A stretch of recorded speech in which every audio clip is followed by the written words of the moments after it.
Hello, Leo, Sun, Moon, Rising, and Venus Signs. Kamusta kayo? Sana po nasa mabuti kayong kalagayan. Welcome back po sa Star Tarot. Kung bago kayo rito, welcome din kayo. Thank you sa inyong support.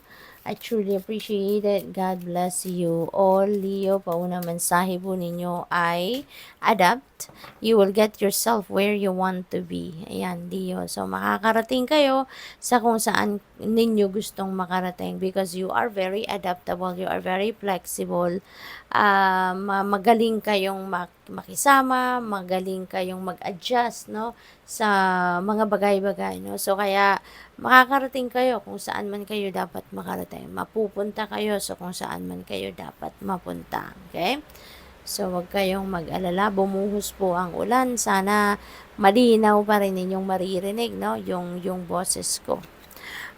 We have retreat. Ayan, never underestimate the healing power of a quiet moment.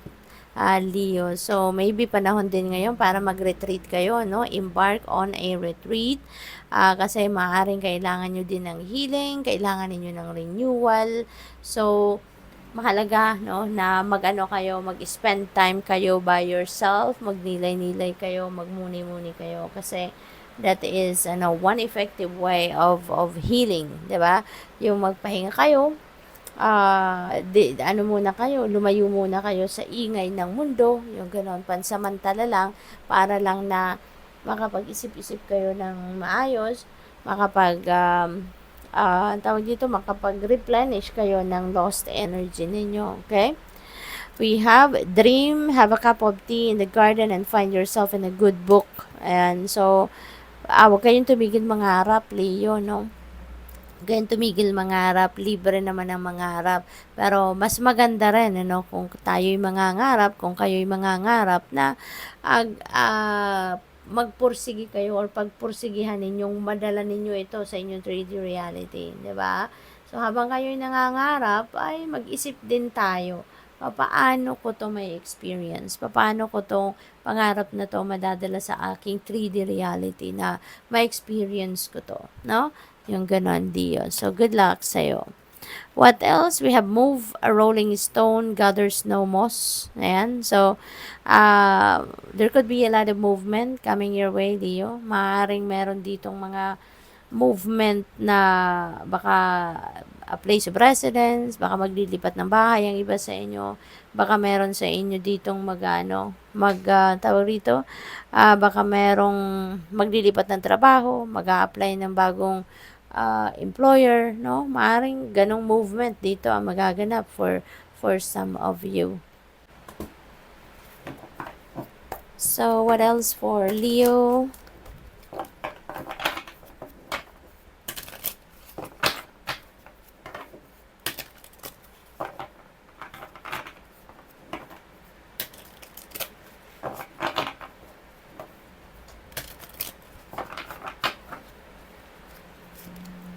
We have trust, magtiwala ka lang, no? Tiwala to hindi lang sa Panginoon, hindi lang tiwala sa divine plan, kundi magtiwala ka din sa sarili mo, Leo. Magtiwala ka din sa mga capabilities mo, sa kakayanan mo, sa inner voice mo, sa mga mensahe, no, intuitive messages na nare-receive mo. Okay?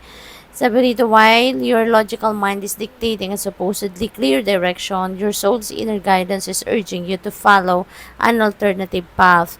The logical path may be one that you consider safe and more familiar, but you could be missing out on boundless opportunities and so much more. Kaya makinig kayo lagi sa iyong intuition, ano, Leo, dahil yan ang magtuturo sa inyo, yan ang magli-lead sa inyo towards the path kung saan mo makikita yung mga various opportunities na para sa iyo.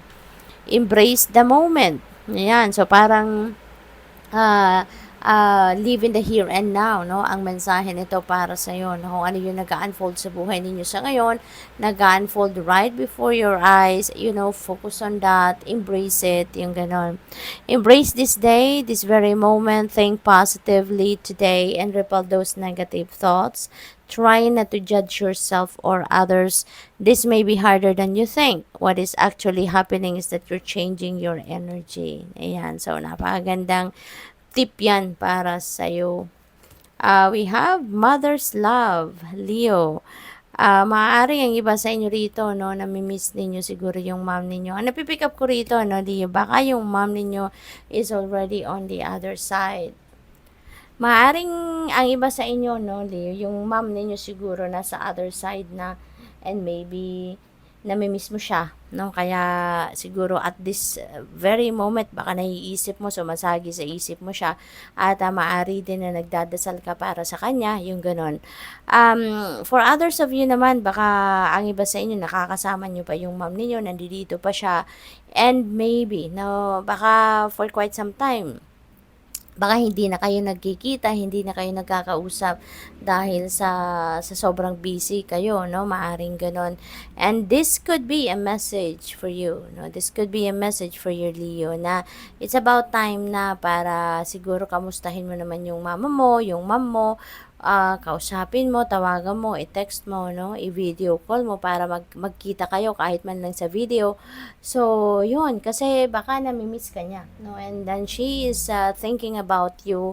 Maring lagi niya iniisip kung kamusta ka na kaya, 'di ba? Maayos ka ba? Maayos ba ang lagay mo?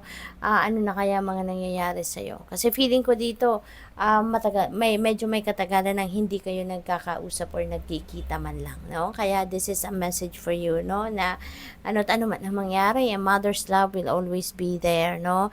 Maaring paminsan naalala mo siya, pero sa sobrang busy siguro ninyo, you don't have time to call, you don't have time to message her, to text her, yung ganon. Kaya this could be a message para sa'yo, no? Baka magkaroon kayo ng oras sa ngayon, no? Right at this very moment, okay? Na tumawag sa kanya or kausapin siya. Sabi rito, a mother's love is reaching out to you at this time and holding you close. She knows how much you miss her and wants to remind you that this special bond of love can never be broken. What else we have? Believe. Yan, Leo. Lalahanin ninyo na kung anong pinaniniwalaan natin, anong papaniwalaan ninyo or pinapaniwalaan ninyo, that is coming to fruition. Yan ang mamamagnetize ninyo towards you, no? Kaya importante na aware kayo sa kung ano yung mga iniisip ninyo, ano yung mga nararamdaman ninyo, and higit sa lahat aware kayo kung anong pinaniniwalaan ninyo, because anytime, no, in God's perfect timing, that will happen or that will manifest in your life. Sabi rito, the force that works through your soul, determining what's possible or impossible. The difference between success over failure and above all, who you are, is the power of your belief. So, napaka-powerful na mensahe ito para sa'yo. Good luck. Thank you for watching Love and Light. Namaste.